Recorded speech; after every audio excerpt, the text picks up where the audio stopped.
اور یاد رکھو تمہارے اعمال میں سب سے افضل عمل اللہ کے ہاں نماز پڑھنا۔ اور یہ بھی یاد رکھو وضو کا اہتمام تو وہی کرتا ہے جو انسان مسلمان ہوتا ہے، اس لیے انسان کوشش کرے وضو کا اہتمام رکھے، پاکیزگی کا اہتمام رکھے۔ جتنا انسان پاک صاف رہتا ہے وہ شیطان سے، خواہشات سے، نفسانیات سے دور رہتا ہے، اور جتنا انسان گندگی میں، ناپاکی میں رہتا ہے اتنا شیطان اور شیطانی اثرات اور جنات ایسے آدمی کے قریب ہوتے ہیں۔ اس لیے قرآن کریم میں اللہ رب العزت نے قباء والوں کی بڑی تعریف فرمائی، جنہوں نے مسجد قباء کو تعمیر کیا، اور مسجد قباء کے ارد گرد رہنے والے رہائشی لوگ، اللہ رب العزت نے ان کی مدح فرمائی، اور اس کی وجہ یہ تھی کہ یہ وہ لوگ تھے جو پاکیزگی کا خوب اہتمام کرتے تھے۔ جب آپ صلی اللہ علیہ وسلم نے ان سے پوچھا اللہ نے قرآن میں آپ کی مدح کی، تو انہوں نے بیان کیا کہ ہم لوگ پہلے استنجا کرتے ہیں ڈھیلے کے ساتھ، پتھر کے ساتھ، پھر ہم پاکی حاصل کرتے ہیں پانی کے ساتھ، یعنی چونکہ وہ خوب پاکی حاصل کرتے تھے تو اللہ کو یہ عمل اتنا پسند آیا۔ قرآن کریم میں اللہ رب العزت نے ارشاد فرمایا لا تقم فيه ابدا لمسجد اسس على التقوى من اول يوم احق ان تقوم فيه، وہ مسجد جس کی بنیاد رکھی گئی تقوی پر پہلے دن سے، وہ زیادہ حقدار ہے کہ آپ اس میں قیام فرمائیں۔ فيه رجال يحبون ان يتطهروا، اس میں ایسے لوگ رہتے ہیں کہ جو پاکیزگی کو پسند کرتے ہیں۔ واللہ یحب المطہرین، اور اللہ بھی پاک صاف رہنے والوں کو پسند کرتا ہے۔ تو اللہ تعالیٰ نے اہل قباء کی جو تعریف فرمائی اس کی بنیادی وجہ پاکیزگی کا اہتمام ہے۔ رسول اللہ صلی اللہ علیہ وسلم نے ایک موقع پر حضرت بلال حبشی رضی اللہ تعالیٰ عنہ سے سوال کیا۔ آپ نے فرمایا فجر کی نماز کا وقت قریب تھا، فرمایا یا بلال حدثنی بأرجى عمل عملته عندك منفعة في الاسلام، بلال مجھے بیان کرو ایسا کون سا عمل ہے جو تم عمل کرتے ہو اور تمہیں اس میں نفع کی سب سے زیادہ امید ہے۔ فإني سمعت الليلة خشفا عليك بين يدي في الجنة، اس لیے کہ میں نے گزشتہ رات تمہارے قدموں کی آہٹ کو جنت میں اپنے سے آگے محسوس کیا ہے۔ حضور نے فرمایا میں جنت میں گیا اور میں نے تمہارے قدموں کی آہٹ کو اپنے سے آگے محسوس کیا، تم ایسا کون سا عمل کرتے ہو کہ اللہ نے تمہیں یہ مقام عطا کیا کہ تم جنت میں گھوم رہے ہو؟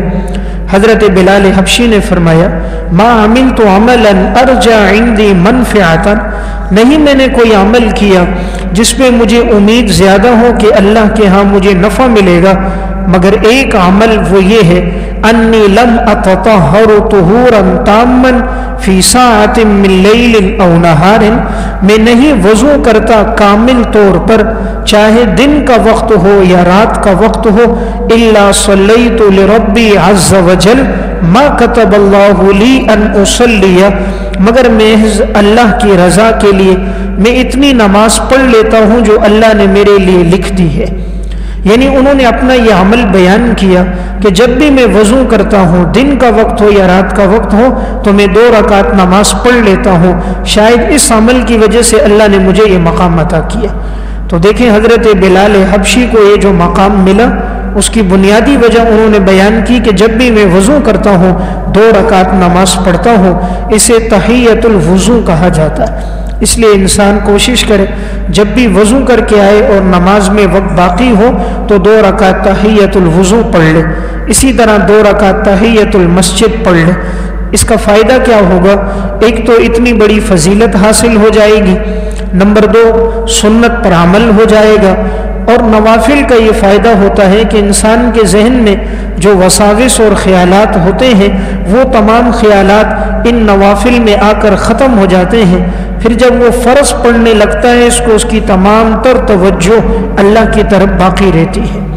انسان جب کوئی کام چھوڑ کر مسجد آتا ہے بسا اوقات اس کے خیالات آتے رہتے ہیں، تو جب ابتدا میں نوافل پڑھ لیتا ہے تو اگر ایسا کوئی وسوسہ اور خیال ہو بھی تو وہ دور ہو جاتا ہے، پھر فرض میں اس کی کامل توجہ اللہ کی طرف ہوتی ہے۔ رسول اللہ صلی اللہ علیہ وسلم ایک موقع پر آ رہے تھے، آپ نے حضرات صحابہ اکرام کو دیکھا، بعض صحابہ دوڑتے ہوئے آگے آئے اور انہوں نے وضو کیا۔ چونکہ نماز کا وقت قریب تھا تو بعض کی ایڑیاں دور سے چمکنے لگی۔ چونکہ سفر جنگل میں ہو رہا تھا اور گرد و غبار پاؤں پہ لگا ہوا تھا تو پاؤں کی ایڑی خشک رہ گئی، باقی ساری جگہ کو انہوں نے دھو لیا، تو اس لیے دور سے وہ ایڑی چمکنے لگی۔ تو رسول اللہ صلی اللہ علیہ وسلم نے ارشاد فرمایا، وَيْلٌ لِّلْأَعْقَابِ مِنَ النَّارِ أَصْبِغُ الْوُضُوءَ، ان ایڑیوں کے لیے ہلاکت ہے جہنم کی آگ سے، تم وضو کو مکمل کیا کرو۔ یعنی یہ ارشاد فرمایا ایڑیوں کو دھونے کا اہتمام کرو، ورنہ یہ ایڑیاں تمہارے لیے جہنم میں جانے کا ذریعہ بن جائیں گی، اور تم وضو کو کامل طور پہ کیا کرو۔ چونکہ ایڑی انسان کی نگاہوں سے پوشیدہ رہتی ہے، انسان پاؤں کا اگلا حصہ تو دھو لیتا ہے، بسا اوقات ایڑی پہ نظر نہیں پڑتی، تو اگر بال برابر جگہ بھی خشک رہ جائے تو انسان کا وضو نہیں ہوتا۔ اسی لیے وضو میں خاص طور پہ طہارت میں پاکیزگی کا اہتمام اچھے طریقے کے ساتھ کرنا چاہیے۔ جب انسان وضو کرے اور اس کے بعد 2 رکعت نماز پڑھ لے، اللہ تعالیٰ اس کے سابقہ سارے گناہوں کو معاف فرما دیتا ہے۔ سنن ابی داؤد کی روایت ہے، رسول اللہ صلی اللہ علیہ وسلم نے ارشاد فرمایا، من توضأ مثل وضوئی ھذا، جو شخص وضو کرے اس طرح جس طرح میں نے وضو کیا ہے، یعنی سنت طریقے کے مطابق وضو کرے، ثم صلی رکعتین، پھر 2 رکعت نماز پڑھے، لا یحدث فیہما نفسہ، ان دونوں رکعتوں میں اس کے دل میں کوئی خیال نہ آئے، یعنی قصداً اپنے دل میں کوئی وسوسہ اور وہ خیالات کو لے کر نہ آئے، غفر اللہ لہ ما تقدم من ذنبہ، اللہ تعالیٰ اس کے گزشتہ تمام گناہ معاف کر دے گا۔ تو نہایت فضیلت والا عمل ہے کہ انسان جب بھی وضو کر لے 2 رکعت نماز پڑھے اور اپنی پوری کوشش کرے کہ ان 2 رکعت میں کوئی وسوسہ اور خیال اس کے دل میں نہ آئے، اور اگر غیر اختیاری طور پر آ گیا تو الگ بات ہے، قصداً اور ارادتاً کوئی وسوسہ اور خیال اگر وہ اپنے دل میں نہیں لائے گا تو 2 رکعت پڑھنے سے اللہ سابقہ گناہ معاف کر دے گا۔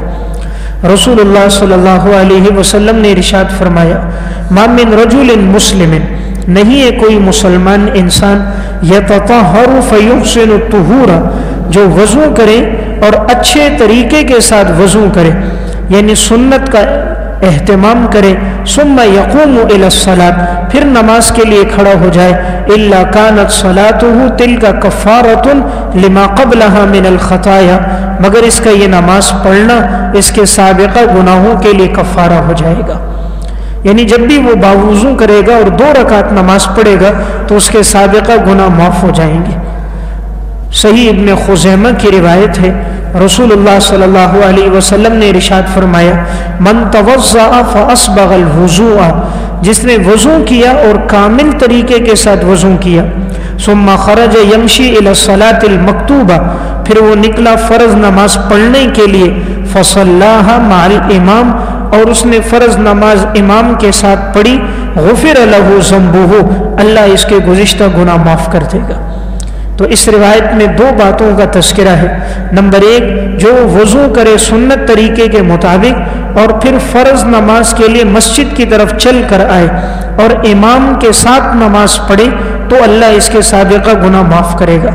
اس لیے انسان کوشش کرے کہ گھر سے وضو کر کے آئے تاکہ ہر قدم پر اسے اجر و ثواب اور نیکیاں بھی ملے، اور نماز آ کر جماعت کے ساتھ پڑھے تاکہ یہ فضیلت بھی حاصل ہو کہ اس کے گزشتہ گناہ معاف ہو جائے۔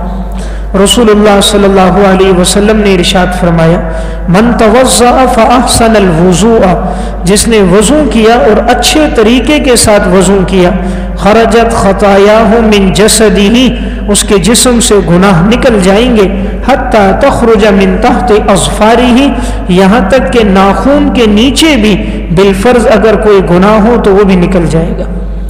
یعنی ناخن کے نیچے تو عموماً گناہ نہیں ہوتے، تو یہ مبالغہ ہے کہ انسان اگر سنت طریقے کے مطابق وضو کرے گا اس کے سارے گناہ یہاں تک جھڑ جائیں گے، بالفرض اگر اس کے ناخن کے نیچے بھی کوئی گناہ ہو تو اللہ اس گناہ کو بھی معاف کر دے گا۔ یہ صحیح مسلم کی روایت ہے۔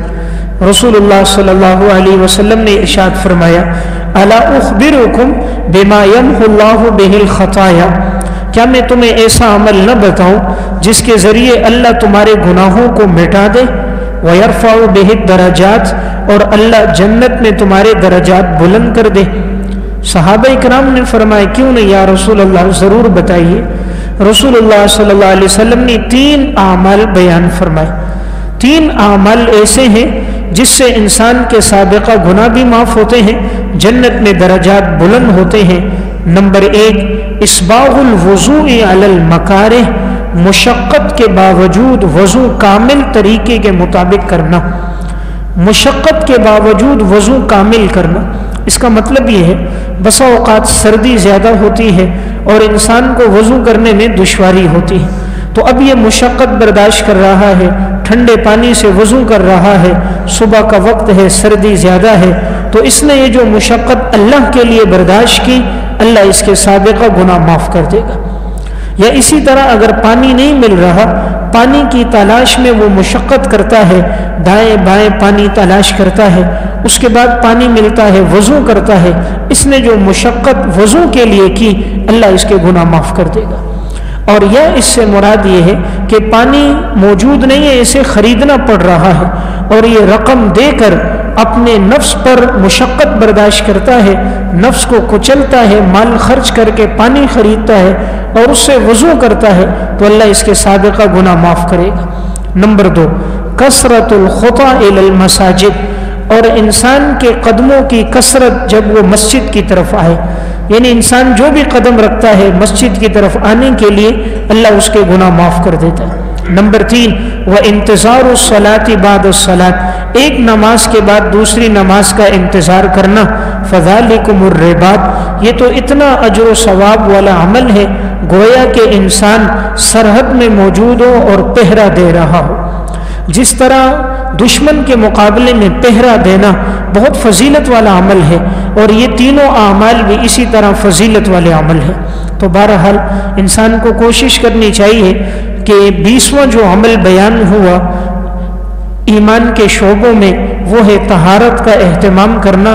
تو وضو صرف جان چھڑانے کے لیے نہیں کرنا چاہیے کہ جلدی جلدی انسان نے کر دیا، یہ مقصود صرف اعضاء سے میل کچیل دھونا نہ ہو، بلکہ مقصود نہایت اہتمام کے ساتھ سنت طریقے کے مطابق وضو کرنا ہو۔ جب انسان اس طریقے سے وضو کرے گا، آگے حدیث آئے گی کہ رسول اللہ صلی اللہ علیہ وسلم نے فرمایا انسان کے یہ وضو کے اعضاء قیامت کے دن چمکیں گے، انسان کا چہرہ، انسان کے ہاتھ اور پاؤں، اور دور سے پہچانے جائیں گے یہ وہ آدمی تھا جو وضو کا اہتمام کیا کرتا تھا۔ حضرت ابو ہریرہ رضی اللہ تعالیٰ عنہ سے روایت ہے کہ رسول اللہ صلی اللہ علیہ وسلم ایک دن قبرستان آئے، اور آپ نے وہاں پہنچ کر یہ مسنون کلمات آپ صلی اللہ علیہ وسلم نے ادا کیے۔ امت کے لیے ادا کرنا اب یہ سنت ہے۔ السلام علیکم دار قوم مؤمنین، اے قوم والے لوگ تمہارے اوپر سلامتی ہو، وَإِنَّا إِن شَاءَ اللَّهُ بِكُمْ لَاحِقُونَ، یقیناً ہم بھی تم سے ملنے والے ہیں، تم ہم سے پہلے چلے گئے اور ہم تمہارے بعد آنے والے ہیں، لیکن راستہ یقینی ہے، ہر راست انسان نے جو بھی دنیا میں آیا ہے موت سے اس کا تعلق ہوگا، موت سے واسطہ پڑے گا۔ آپ نے فرمایا وَدِدْتُ أَنَّا قَدْ رَأَيْنَا إِخْوَانَنَا، میں چاہتا ہوں میں اپنے بھائیوں کو دیکھ لوں۔ صحابہ اکرام نے فرمایا اولسنا اخوانک یا رسول اللہ، اے اللہ کے رسول کیا ہم آپ کے بھائی نہیں ہیں؟ آپ صلی اللہ علیہ وسلم نے فرمایا بل انتم اصحابی و اخواننا لم یأتوا بعد، تم لوگ تو میرے صحابہ ہو، میرے بھائی تو وہ ہیں جو اب تک نہیں آئے۔ آپ صلی اللہ علیہ وسلم نے مجھے اور آپ کو اپنا بھائی قرار دیا، فرمایا تم لوگ تو میرے صحابہ ہو، میرے بھائی وہ لوگ ہیں جو اب تک نہیں آئے۔ صحابہ اکرام نے پوچھا کیف تعرف من لم یأتی بعد من امتک یا رسول اللہ، اے اللہ کے رسول آپ کی امت میں جو لوگ ابھی نہیں آئے آپ ان کو کیسے پہچانو گے؟ یعنی حضرت آدم سے لے کر آپ تک ساری امت کے لوگوں کے کروڑوں انسان موجود ہوں گے، آپ اپنی امت کے لوگوں کو پہچانو گے کیسے؟ تو رسول اللہ صلی اللہ علیہ وسلم نے فرمایا ارأیتم لو ان رجلا له خیل غر محجلۃ، اگر تم میں سے کسی آدمی کے پاس گھوڑا ہو، اس گھوڑے کے ہاتھ اور پاؤں چمک رہے ہوں، بین ظہرانی خیل دہم بہم، ان گھوڑوں کے درمیان جو نہایت سیاہ ہوں، الا یعرف خیلہ، کیا تم اپنے گھوڑوں کو پہچان نہیں لوگے؟ فقالوا بلا یا رسول اللہ، ہم تو ضرور پہچانیں گے۔ آپ نے فرمایا فإنہم یأتون غرا محجلین من الوضوء، میری امت کے لوگ آئیں گے، ان کے وضو کے اعضاء چمک رہے ہوں گے، وأنا فرطہم علی الحوض، اور میں حوض کوثر پر کھڑا ان کے لیے استقبال کر رہا ہوں گا۔ تو دیکھیں آپ صلی اللہ علیہ وسلم نے فرمایا کہ میری امت کے وہ لوگ میرے بھائی ہیں جو ابھی تک نہیں آئے۔ صحابہ نے پوچھا آپ کیسے پہچانو گے؟ آپ نے تشبیہ دے کر فرمایا اگر کسی انسان کے سیاہ گھوڑے ہوں، ان گھوڑوں کے درمیان ایک گھوڑا وہ ہو جس کے اگلے ہاتھ اور پچھلے پاؤں یہ چاروں چمک رہے ہوں، پیشانی چمک رہی ہو، تم پہچانو گے یا نہیں؟ فرمایا پہچان لیں گے۔ کہا اسی طرح میں اپنی امت کے لوگوں کو ان کے اعضاء وضو کے چمکنے کی وجہ سے میں پہچان لوں گا۔ تو یہ بڑی فضیلت ہے، اس لیے انسان اہتمام کرے کہ وضو سنت طریقے کے مطابق کیا کرے۔ عموماً دیکھنے میں یہ آتا ہے، بعض ساتھی آتے ہیں بالکل آخری وقت میں، اب جماعت بالکل کھڑی ہونے لگتی ہے یا جماعت تیار ہوتی ہے تو وہ چاہتے ہیں کسی طرح ہم سے کوئی رکعت نہ جائے، تو جلدی جلدی میں اعضاء دھو لیے جاتے ہیں، اور اس میں بسا اوقات مسنون طریقے کے مطابق وضو نہیں ہوتا اور انسان کے اعضاء میں کوئی جگہ خشک رہ جاتی ہے، تو جب وضو ہی نہ ہو تو نماز ہی نہیں ہوگی۔ اس لیے پہلے آنے کا اہتمام کیا جائے۔ رسول اللہ صلی اللہ علیہ وسلم نے فرمایا 10 چیزیں ایسی ہیں جو انسان کی فطرت میں سے ہیں، 10 چیزیں انسان کی فطرت میں سے ہیں، اور ان 10 چیزوں کا اہتمام کرنا چاہیے، اور ان میں اکثر وہ اعمال ہیں جو سابقہ امتوں میں بھی تھے اور اس امت میں بھی ہیں۔ رسول اللہ صلی اللہ علیہ وسلم نے فرمایا 10 من الفطرۃ، 10 چیزیں فطرت میں سے ہیں۔ نمبر 1 قص الشارب، مونچھوں کے بالوں کو کاٹنا۔ نمبر 2 قص الاظفار، انسان کا اپنے ناخون کو کاٹنا۔ نمبر 3 غسل البراجم، اپنے جوڑوں کو دھونا، عموماً جوڑوں میں میل کچیل رہ جاتی ہے۔ نمبر 4 وإعفاء اللحیہ، اپنی داڑھی کے بالوں کو بڑھانا۔ نمبر 5 والسواک، مسواک کرنا۔ نمبر 6 والاستنشاق، ناک میں پانی ڈال کر صفائی کرنا۔ نمبر 7 ونتف الابط، اور انسان کا بغل کے نیچے بالوں کی صفائی کرنا۔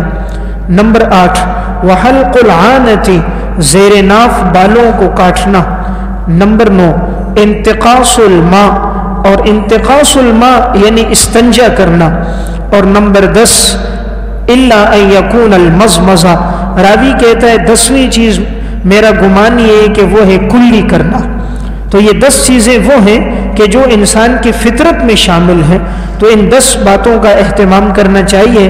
سابقہ شریعتوں میں بھی یہی حکم رہا، اور اس شریعت میں بھی آپ صلی اللہ علیہ وسلم نے اس کے اہتمام کی طرف خاص طور پہ انسان کو رغبت دلائی۔ تو بہرحال آج کے درس کا جو 20واں یہ شعبہ تھا وہ تھا طہارت کا اہتمام کرنا۔ اس لیے ہم میں سے ہر ایک آدمی کوشش کرے کہ وہ وضو کرے سنت طریقے کے مطابق، تاکہ جو فضائل بیان ہوئے ہیں وہ ہمیں حاصل ہو جائیں۔